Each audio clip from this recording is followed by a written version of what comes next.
December, possibly make the playoffs to keep his job. Because when owner David Tepper came in 2018, he said, I'm not going to make any changes year one. I'm going to take a 2-year survey. 2 straight losing seasons would not help.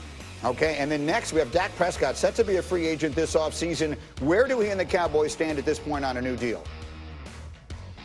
Greeny, I'm here, and we could be looking at Kirk Cousins 2.0, another franchise tag quarterback. I've spoken to multiple people that expect that at this point, and that the Cowboys have even threatened that at some point in the negotiations, because they're not going to get anything done right now, most likely. They're fighting for an NFC East championship. So once the season comes around, it's over. Dak's going to say, hey, I'm good. Call me when you got my $40 million deal. And so to retain his rights, the Cowboys are most likely going to need to tag him.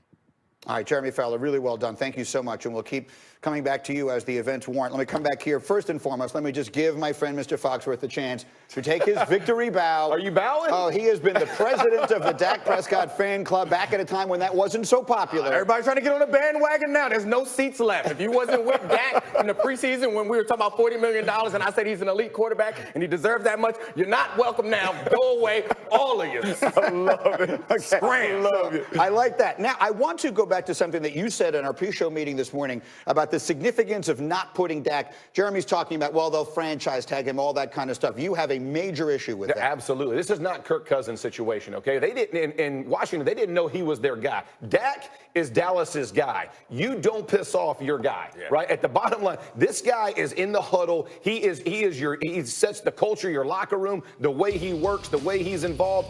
This is not the guy you want upset in the huddle, in the locker room. You want this guy happy to come to work. You want him encouraging other guys to be at work. This is your dude. He exemplifies the Cowboys. He's done everything right? Drafted middle round, all the things that he's done. He's earned every bit of what he's gotten. So whether you liked him or didn't like him, I love the bow. Doesn't matter. At this point, he has proven what he is.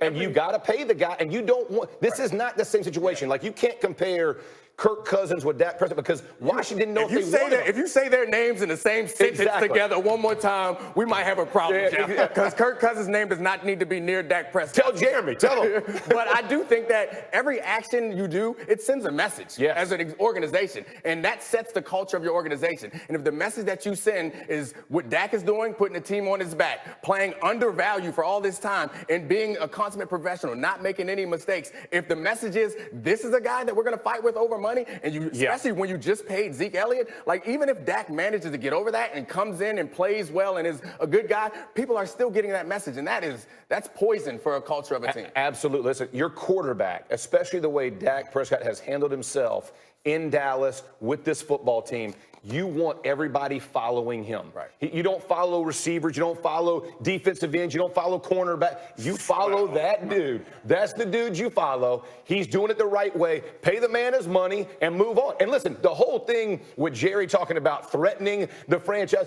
Jerry's a negotiator. Fox and I know that, right? But listen, this is a hand you've overplayed if that's your threat. That's exactly right. Look, you guys were in there against him, dealing with him in the CBA negotiations. But as they say in Hamilton, every action has an equal opposite reaction. This is something they should have taken care of.